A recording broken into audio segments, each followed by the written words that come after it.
Hey everyone, welcome back to channel. Today, we're uncovering a truly chilling case. If you'd like to support my channel, please hit that subscribe button and stay engaged.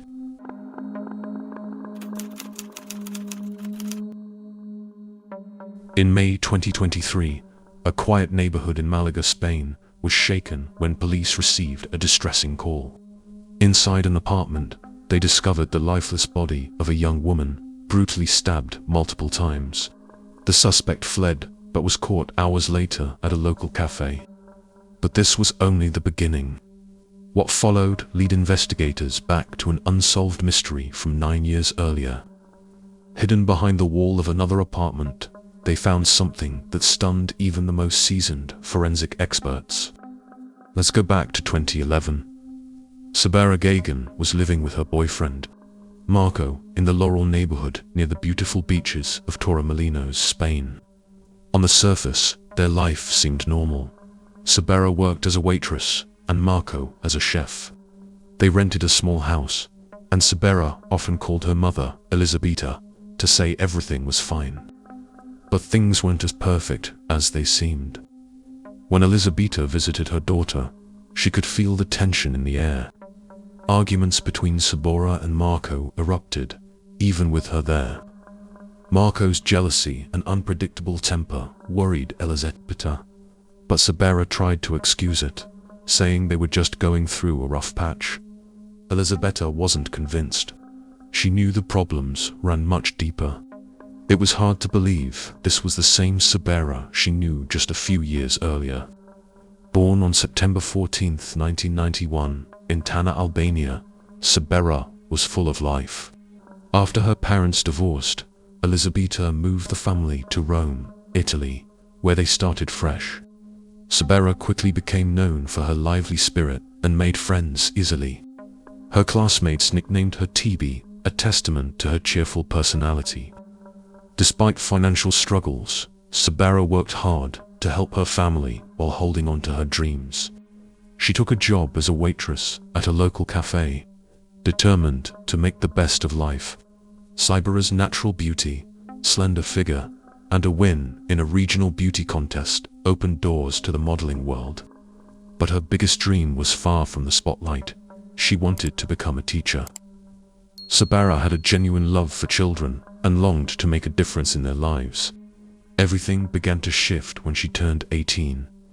At a cafe, she met Marco, a 31-year-old man whose charm and confidence immediately drew her in. At first, she didn't know much about him. Marco was divorced, had a sister, and claimed he was ready for a fresh start. But Marco's smooth exterior hid a troubled past. Known for his aggressive behavior and struggles with substance abuse, he had caught the attention of the police more than once. Despite these red flags, Sibora was captivated by his charisma and chose to overlook the warnings. A year into their relationship, Marco made a big suggestion: move to Spain with him. He promised better job opportunities there, a chance to build a brighter future together. For Sibora, it felt like an exciting adventurous step toward something new. Elisabetta tried to talk Sibora out of moving, doubting Marco's intentions. But Sibora was determined. She believed this move to Spain would be a fresh start, a chance for her and Marco to build a happy life together. At first, things seemed promising. Sibora quickly found a job as a waitress, and Marco started working as a pizza chef. They rented a cozy home, and Sibora sounded hopeful whenever she spoke to her mother, sharing plans for a brighter future. But the stability didn't last long. Marco began losing one job after another, always blaming his employers. His jealousy grew worse, and his temper turned dangerous. Minor arguments escalated into serious fights. When Elisabetta traveled to Spain to check on her daughter, she was stunned by what she saw. The once lively and confident Sibora was now withdrawn and subdued. Marco didn't even try to hide his irritation in front of Elisabetta. The tension in the house was palpable, with loud arguments breaking out regularly. Despite everything, Sibora defended Marco, telling her mother that things would get better. Why she chose to ignore the warning signs puzzled everyone who cared about her. Perhaps Sibora was searching for the support and stability she had missed in her early years. Her family's move from Albania to Italy had been tough. Elisabetta worked tirelessly to give her children a better life, but Sibora had been forced to grow up quickly and shoulder responsibility at a young age. Sibora's relationship with Marco may have been her way of filling a void, but it only brought more heartache. Life in Spain became increasingly difficult for her, and the bright dreams she once had faded into distant memories. Then, in July 2014, everything changed. Sibora Gagani disappeared without a trace, leaving her family in anguish. The last known contact she had was a text message to Marco, her ex-boyfriend, on July 7th. After that, her phone was switched off, and her social media accounts went silent. This wasn't like her. Just weeks earlier, Sibora had told her mother she was finally free of Marco. She had moved into a new apartment and felt like a butterfly emerging from its cocoon. Her voice carried a sense of hope and relief, making her sudden silence all the more alarming. Things took an even stranger turn when Marco unexpectedly showed up at Elisabetta's home in Italy. He acted concerned, trying to appear like a regretful man who cared deeply about Sibora's disappearance. Over coffee, he told Elisabetta he had no idea where Sibora could have gone. His words didn't sit right. Beneath his concerned facade, something felt off. According to Marco, he and Sibora had argued shortly before she vanished. He claimed she stormed out, leaving all her belongings behind. Later, he changed his story, saying a security guard at their apartment complex had seen Sibora leaving with 2 suitcases. These conflicting accounts only fueled suspicions. Elisabetta couldn't forget what Sibora had told her just a month earlier. She was done with Marco. After 3 difficult years of trying to make things work, she had finally ended the relationship, moved out of his apartment, and was focused on rebuilding her life. She had even tried to cut all ties with him, but Marco wasn't ready to let go. In early July, Marco called Elisabetta unexpectedly, asking if Sibora had returned to Italy. The question unsettled her, especially after their recent breakup. Why would Marco assume she'd go back home? This wasn't the first time Marco's persistence had crossed boundaries. In 2013, after Sibora briefly returned to her mother's home in Italy to escape the relationship, Marco followed. He showed up uninvited, pleading with Sibora to take him back and promising he'd change. Marco's refusal to let Sibora move on was becoming impossible to ignore, adding another layer of unease to her sudden disappearance. Marco even proposed to Sibora, desperate to keep her in his life. Worn down by the endless struggles, Sibora gave in, clinging to his promises of change. But it didn't last. The cycle of jealousy, control, and aggression returned, stripping away any sense of peace she had managed to find. In a moment of despair, Sibora confided in her mother. She said that if she ever decided to leave Marco for good, she might have to disappear completely. She was convinced he wouldn't let her go otherwise. In the months that followed, Sibora traveled frequently to Italy, possibly because her Spanish residency permit had expired. There were even rumors that she used a forged Italian ID to make these trips. Elisabetta noticed her daughter seemed increasingly anxious, but Sibora kept most details to herself. She only mentioned that she was looking for a way out of her difficult situation. By June 2014, Sibora had moved into a new apartment, determined to start over. She told her mother she would never return to Marco. For a brief moment, it seemed like she was regaining her freedom and reclaiming her life. But the unease never completely went away. When Marco claimed she had left without taking any of her belongings, it only deepened the fears surrounding her safety. Sibora's family immediately knew something was wrong. She would never cut ties with her family, especially not with her mother and brothers. The silence was deafening, and all they could do was wait, hoping that perhaps Sibora had decided to disappear to escape Marco's control. But the conflicting stories and total lack of communication only made the situation more confusing. By 2015, the investigation into Sibora's disappearance had stalled. Despite the tireless efforts of her family and law enforcement, Elisabetta, her mother, had been the driving force behind filing an official report. She was certain Marco, Sibora's ex, was somehow involved. After all, he was the last person known to have seen her before she vanished. But Marco's behavior during the investigation only deepened the suspicions. When questioned, he stuck to his version of events. He claimed that Sibora left after a fight, taking only a few belongings. Yet, many of her personal items, clothing, identification remained behind in the apartment, which didn't add up. What was even more suspicious was that Marco never reported Sibora missing. Instead, he insisted he'd searched for her on his own, printing and handing out flyers around the neighborhood. His story kept changing, too.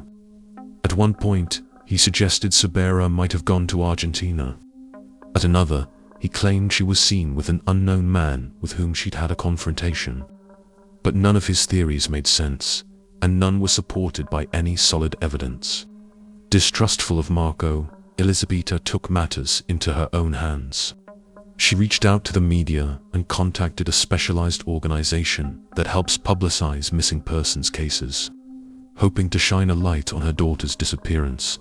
Photos of Sibora and calls for help appeared in both Italian and Spanish news outlets. But despite these efforts, no new leads emerged. As her family continued their desperate search for answers, Marco seemed to lead a relatively normal life. He shaved his head and grew a beard, perhaps trying to avoid drawing attention. During this time, Marco entered new relationships, but both ended after the women complained about his aggressive behavior. Still, he stayed in Spain, spending time at the gym and even joining a shooting club activities that alarmed those who knew about his past. Sibora's family refused to give up. Elisabetta repeatedly appealed to the police, urging them to intensify the investigation. Meanwhile, law enforcement reviewed the case files, searching for any overlooked details. They revisited Marco's statements, which had always seemed inconsistent. His claim that Sibora left with suitcases didn't match his other statement that she had walked out with nothing. And why, they wondered, had he never contacted the police right away after she disappeared? Despite their ongoing efforts, public interest in the case began to fade. Marco, still living in Spain, appeared to adjust to life after Sibora's disappearance. To his neighbors, he seemed like a friendly, fitness-focused guy who enjoyed socializing. But his past with Sibora and the complaints from his new partners cast a long shadow over his character. Sibora's family still have hope, but the investigation remained stuck. Authorities expanded their efforts, tapping into international missing persons databases, but nothing came up. For Sibora's loved ones, the uncertainty of her fate was unbearable. By 2023, Marco seemed to have turned his life around. He was living with a new partner, Paula, and they had a child together. But beneath the surface of this seemingly fresh start, the same issues that had haunted Marco for years were still there. Paula confided to close friends and co-workers about the physical mistreatment she endured from Marco, a troubling sign that the past was never truly left behind. Marco struggled to keep a steady job, adding to their financial problems.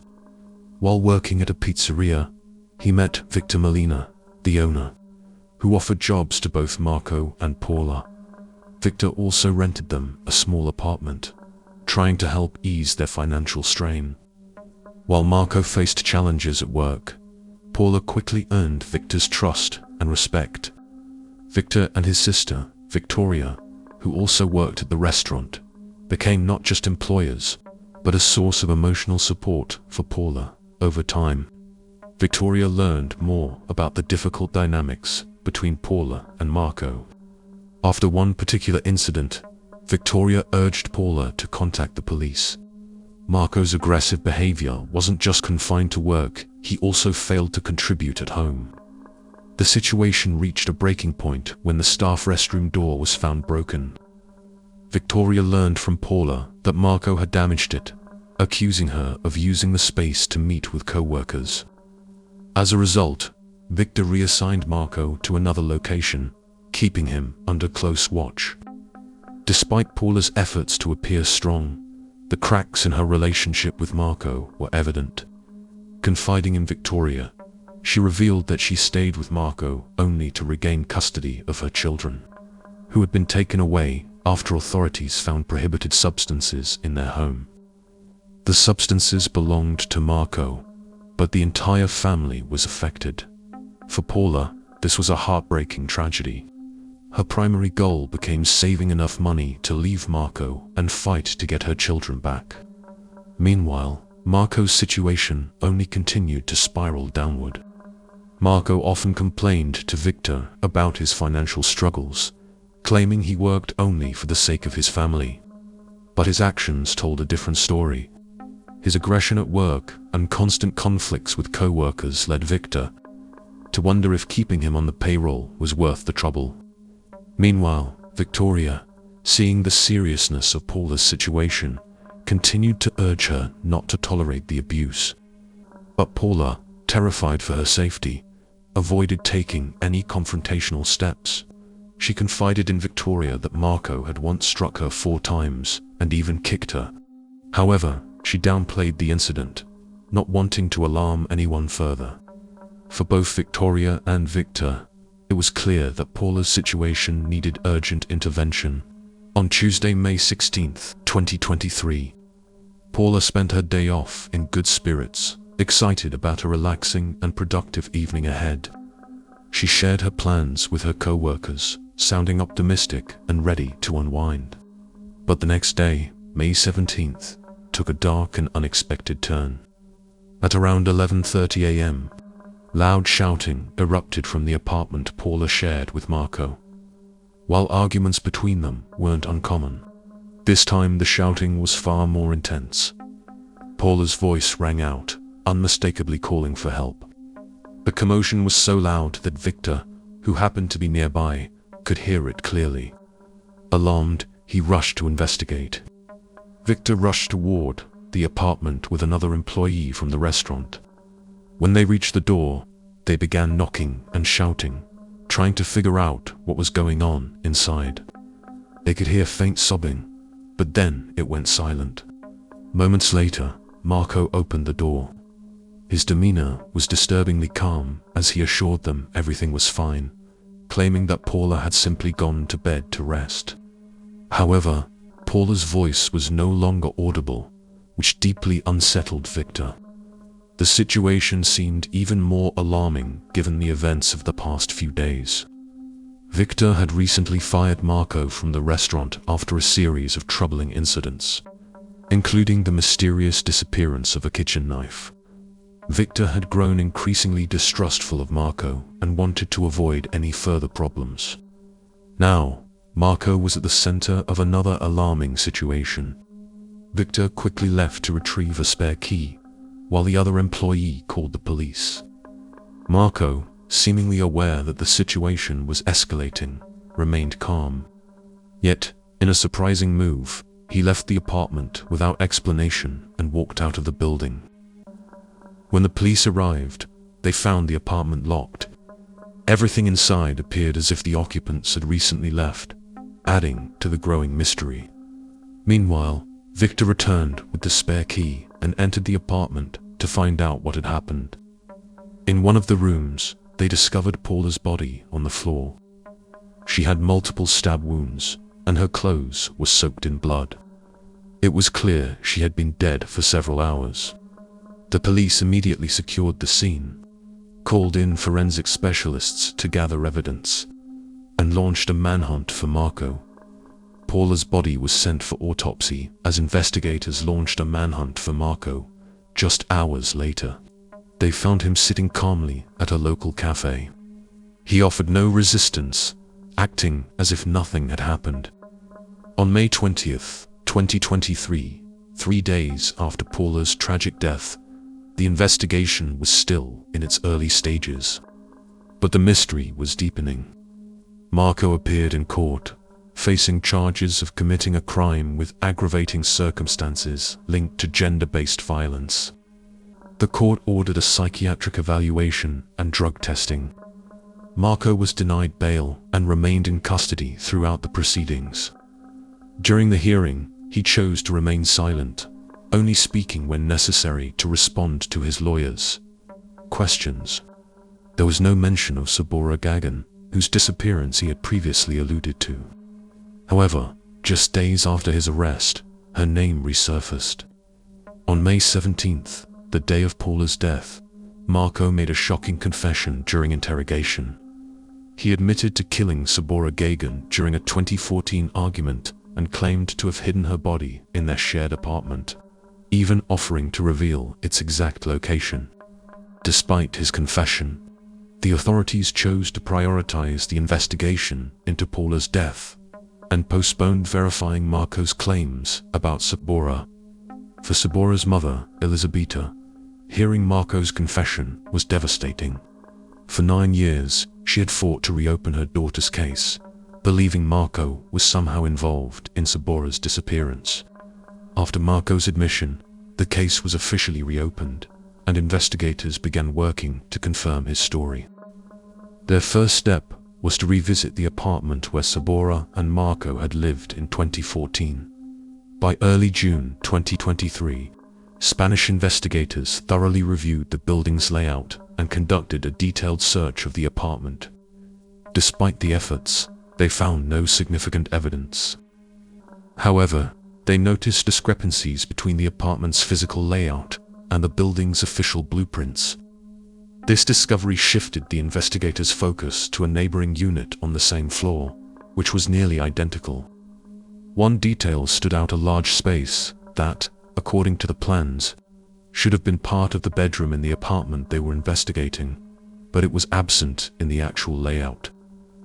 On June 6th, investigators entered the neighboring apartment and broke through the wall. What they uncovered was chilling: a large wooden box filled with lime. Inside, they found a plastic bag containing a blood-stained knife and personal belongings believed to be set with hers. Resting atop the contents was a wilted bouquet of flowers, a haunting detail in the grim discovery. Inside one of the bags, a camping sleeping bag contained human remains. Forensic analysis revealed tattoos that matched those in Sibora Gagani's missing person report. To confirm the identity, Spanish authorities requested DNA samples from Sibora's family in Italy. On June 10th, Elisabetta, Sibora's mother, provided a saliva sample, and the DNA results confirmed the remains. Following the discovery, new details about Marco's actions surfaced. During interrogations, Marco claimed he had used acid to dispose of the body, though this claim was not supported by evidence. Investigators noted that Marco frequently changed his statements. His confessions regarding Paula's death had prompted the reopening of Sibora's case, but authorities continued to investigate the circumstances surrounding her death. For Elisabetta, the confirmation of Sibora's remains shattered the fragile hope she had clung to for 9 long years. In that time, her life had been marked by loss. Sibora's father passed away without ever knowing the truth, leaving Elisabetta to find solace in her grandson's birth. The identification of Sibora's remains ended her relentless fight for answers, offering bittersweet closure to a mother's unimaginable grief. Forensic experts continued to analyze the evidence from the site where Sibora's remains were found, including a knife discovered in a plastic bag. Investigators collaborated with Italian authorities to support the ongoing investigation into her disappearance. The investigation into Paula's death also continued, with Marco as the primary suspect. Despite Marco's confession about Sibora's death, in which he revealed the location of her remains, he later retracted his statement. His lawyer argued that Marco's confession was made under duress and should not be admissible in court. However, investigators maintained that the evidence, including Sibora's personal belongings found with her remains, provided strong grounds for further charges. In January 2024, several months after the discovery of Sibora's remains, her family was finally able to lay her to rest after all forensic examinations were completed. The burial took place in Italy, where family and friends gathered to say their final goodbyes. Balloons were released into the sky, each carrying a heartfelt message of hope and farewell. While attention remained on the ongoing legal proceedings against Marco for Paula's death, he faced additional scrutiny. On January 30th, 2024, Marco submitted a handwritten 17-page letter in which he admitted responsibility for Paula's death, but with numerous caveats. He claimed the conflict had stemmed from accumulated arguments over a debt and his infidelity. Marco insisted that during the altercation, he defended himself too strongly, leading to the tragedy. However, investigators noted that the wounds on Paula's back cast serious doubt on this claim of self-defense. Despite his admissions about Paula's death, Marco refused to provide details about Sibora's case. He did, however, confirm that he had wrapped Sibora's body in plastic, placed it in a wooden box, covered it with flowers, layered it with lime, and sealed it within a wall. He denied being responsible for her death, claiming his actions were driven by fear of the consequences. During the trial, Marco suddenly changed his story about Sibora's death, spinning a new narrative. He claimed the Albanian mafia, linked to him through unpaid debts, was behind the crime. According to Marco, he had borrowed €5,000 to open a brothel, but the money was stolen. Unable to repay the debt, he alleged that 4 men came to his home, and during a heated argument, one of them killed Sibora. Marco further claimed he was forced, under threat to his own life, to hide her body to avoid dire consequences. Marco's new version of events raised serious doubts among investigators, especially given his history of changing his statements. It became clear that Marco had been misleading authorities from the start. Beginning with his arrest in May 2023 after Paula's death, his claims of mafia involvement were not supported by any evidence, and further investigation revealed that his story didn't hold up. The cause of Sibora's death was confirmed through an autopsy. Multiple stab wounds, despite the condition of her remains, clearly pointed to a violent crime. Sibora's family finally received confirmation of her fate, nearly 9 years after her disappearance. Elisabetta, Sibora's mother, revealed that she had spent the past 9 years clinging to hope for answers. But her husband had passed away without ever knowing the truth. By May 2024, Paula's trial was underway, with a jury set to decide charges of domestic violence and homicide.